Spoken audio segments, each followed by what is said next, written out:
Hello friends, welcome to my YouTube channel. आज हम फिर लेकर आए हैं एक नया वीडियो। और ये वीडियो में जो हम लोग क्वेश्चन करेंगे, थ्योरम करेंगे, ये भी 2023 यानी 23 जनवरी को जो एग्ज़ाम हो रहा है उसमें बहुत वीवीआई है। चलिए हम लोग बिना टाइम को गवाए क्वेश्चन को शुरू करते हैं। चलिए, मेरा थ्योरम क्या है, पहले हम लोग थ्योरम को पढ़ लेते हैं। थ्योरम क्या है कि every subset of A countable set is countable, मतलब ये काउंटेबल सेट जो है उसका सबसेट भी काउंटेबल होगा, ये कहा जाता है। देखिए, मैं काउंटेबल सेट क्या होता है पहले समझ लीजिए कि कोई सेट इन्फिनाइट अगर है तो वो काउंटेबल होगा। जैसे नेचुरल नंबर क्या है, मेरा काउंटेबल है, क्योंकि इसमें नंबर ऑफ सेट क्या है, इन्फिनाइट है, लेकिन तब पर भी काउंटेबल है। तो आपको काउंटेबल वाला थ्योरी पढ़ना पहले जाके अच्छे से क्लियर करना पड़ेगा, ठीक है ना। ठीक है, तो इसमें मैं तो क्लियर नहीं करवा पाऊंगा, लेकिन आपको थ्योरम एक मोटी थ्योरम आपको समझा दूंगा कि जाके आप एग्जामिनेशन में अच्छे से लिख के आ जाइएगा, क्लियरिटी आ जाएगी, ठीक है ना। चलिए मैं थ्योरम पे फोकस करता हूँ, कोई फालतू टॉपिक को ना इसमें लाता हूँ जिससे कि अब मेरा टाइम बर्बाद हो जाए, ठीक है ना। चलिए क्या है, पहले क्या है कि कैसे तो प्रूव करेंगे। पहले मान लेंगे कि let A be A countable, पहले मान लेंगे ए काउंटेबल सेट है, देन ए काउंटेबल सेट है, और फिर मान लेंगे B is the subset of A. एक काउंटेबल सेट है और मान लेंगे बी, सॉरी, एक काउंटेबल सेट है और मान लेंगे कि बी जो है ना ए का सबसेट है, ठीक है ना। लेकिन एक चीज़ क्लियरिटी, अगर ए काउंटेबल होता है तो उसमें जो है वो आइदर फिनाइट या डेनुमरेबल होता है। ये नया टॉपिक आया, मतलब कि अगर ए काउंटेबल होगा तो ए फिनाइट होगा या डेनुमरेबल होगा। डेनुमरेबल सीधा मतलब समझिए कि ए फिनाइट होगा या इनफिनाइट होगा, तब वो काउंटेबल होता है, ठीक है ना। तो इन्फिनाइट रहेगा ना तो उसको डिनुमरेबल कहा दिया जाता है, यहाँ पर डिनुमरेबल कह दिया जाता है, ठीक है ना। तो ए इज आइदर फिनाइट या डिनुमरेबल, सीधा समझिए, अगर ए काउंटेबल है इसका मतलब है कि ए हो सकता है कि फिनाइट होगा, हो सकता है डिनुमरेबल होगा। क्लियरिटी आ गई। उसके बाद हम लोग मान लेते हैं कि लेट बी सबसेट ऑफ ए, और उसके बाद हम लोग मान लेते हैं कि बी सबसेट ए का है, तो हमको शो करना है कि बी इज काउंटेबल, बी तो ही काउंटेबल है। चलिए हम लोग कैसे करेंगे इसको सॉल्व, पहले हम लोग कर लेते हैं क्या, case one, when A is finite. जब ए फिनाइट है तो ए फिनाइट है और बी सबसेट ऑफ ए है, तो बी सबसेट ए का हो गया तो बी आल्सो फिनाइट का। थ्योरम है कि every subset of finite set is finite, मतलब फिनाइट सेट का जो है सबसेट क्या होगा, फिनाइट होगा। तो यहाँ से क्लियरिटी होगा कि बी फिनाइट है, क्या कि ए फिनाइट है तो उसका सबसेट भी फिनाइट होगा। यहाँ तो क्लियरिटी आ गया। लेकिन हमको थ्योरम में याद रखिएगा वो काउंटेबल दिया है, यहाँ फिनाइट नहीं दिया है, यहाँ याद रखिएगा। और दूसरा बात क्या है कि अगर ए डिनुमरेबल हो गया, ए डिनुमरेबल मतलब क्या, ए क्या हो गया, इनफिनाइट हो गया। ए क्या हो गया मेरा, ए इनफिनाइट हो गया, तो क्या होगा। तो यहाँ से हम लोग मान लेंगे कि अगर ए इन्फिनाइट है तो ए में बहुत सारे एलिमेंट होगा, मान लेते हैं इसमें बहुत सारे एलिमेंट हैं, एन एलिमेंट हैं, ठीक है ना। और इसमें क्या है कि बी जो है ए का सबसेट है, बी ए का सबसेट है, ठीक है ना। ए में बहुत सारे एलिमेंट और बी ए का सबसेट है। अब यहाँ पर और क्लियरिटी बात आती है कि अगर बी जो सबसेट ए का है अगर वो बी फिनाइट हो जाए, अगर वो फिनाइट हो जाए तो बी काउंटेबल हो जाएगा, अगर बी फिनाइट हो गया तो काउंटेबल हो जाएगा, ये तो क्लियरिटी आई है। और दूसरा इसमें क्या होता है, अगर बी भी इन्फिनाइट हो जाए तो क्या होगा। चलिए उस पर हम लोग चर्चा कर लेते हैं। अगर बी इन्फिनाइट हो गया तो हमको यही तो प्रूव करना है कि बी इज डिनुमरेबल, यही तो प्रूव करना है। अगर बी इन्फिनाइट हो गया तो करना है कि बी इज डिनुमरेबल होगा, ठीक है ना। तो एक प्रकार से आप समझिएगा इन्फिनाइट डिनुमरेबल लगभग एक ही बात है, ठीक है ना। अगर कोई इन्फिनाइट अगर वो काउंटेबल हो जाता है ना, उसी को डिनुमरेबल कहा जाता है।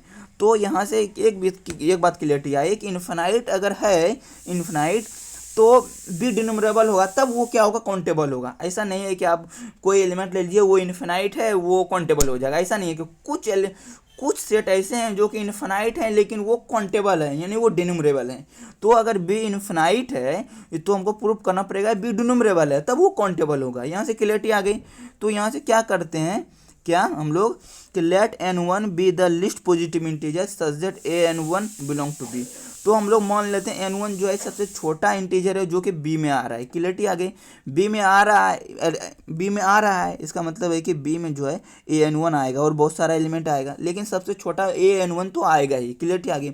Again n2 be next least positive integer such that n2 greater than 1 and an2 belong to B. यहाँ से क्लियरिटी आ गई। अगर an1 से जस्ट बड़ा लिस्ट पॉजिटिव इंटीजर है an2 AN2, तो इसका मतलब दोनों आएगा इसमें, और बहुत सारा आएगा, लेकिन ये दोनों आएगा ही, ठीक है ना। तो कंटिन्यूस ऐसे करते जाएंगे तो इसमें बहुत सारे एलिमेंट आ जाएंगे, ऐसे लास्ट में AN के आएंगे, तो इसमें इन्फिनाइट एलिमेंट, याद रखिएगा AN के इन्फिनाइट, के जो है बिलोंग टू N, ये याद रखिएगा, क्लियरिटी, ठीक है ना। अब यहाँ से देखिए, अब यहाँ से N जो N1 जो है N1 less than N2 less than 3, इस टाइप से AN के तक आएगा, और N1 N2 ये सब तो ये N में बिलोंग करेगा ही, का कि AN1 का मतलब आप रखिए कि A1 है, ऐसे समझिए, और ये A2 है, मतलब कि B में जो हम लोग एलिमेंट लेंगे वो A ही के एलिमेंट कुछ लेंगे, सॉरी ये नहीं होगा, मतलब कि एक A में जो एलिमेंट है ना, तो एक A में यहाँ B सबसेट A का है, ये तो क्लियर है, लेकिन A में जो है एलिमेंट इतने हैं, B में A में देखिए यहाँ से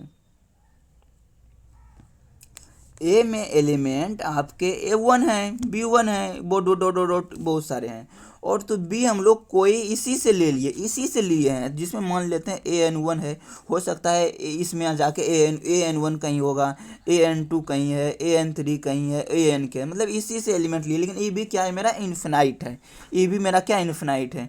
तो और यहाँ पे क्या है मेरा B सबसेट A है, ये तो क्लियरिटी है, यहाँ पर कोई दिक्कत नहीं है। उसके बाद देखिए कि एक चीज़ याद रखिएगा कि ये वाला क्या है मेरा, ये वाला है कि इन्फिनाइट एलिमेंट है इसमें, लेकिन इन्फिनाइट अगर काउंटेबल होगा, इन्फिनाइट अगर काउंटेबल होगा, इसका मतलब काउंटेबल मतलब कि वो डिनमरेबल होगा, डिनमरेबल होने का मतलब है कि उसके बीच जो है ना एक फंक्शन एग्जिस्ट करेगा N से B तक, एक फंक्शन एग्जिस्ट करेगा N से B तक। अगर फंक्शन एग्जिस्ट कर गया तो हम लोग बोल देंगे काउंटेबल है, ये वाला जो B जो है इन्फिनाइट है ये काउंटेबल है बोल देंगे। तो क्या करेंगे हम लोग, लेटेस्ट कंसीडर ये फंक्शन, एक फंक्शन कंसीडर किए F N से B एक फंक्शन कंसीडर किए, और यहाँ पर क्या होगा एंड F के इक्वल टू AN के, मतलब कि N से हम लोग अगर के लेते हैं तो इधर B में AN के आ जाएगा, अगर N से 1 लेते,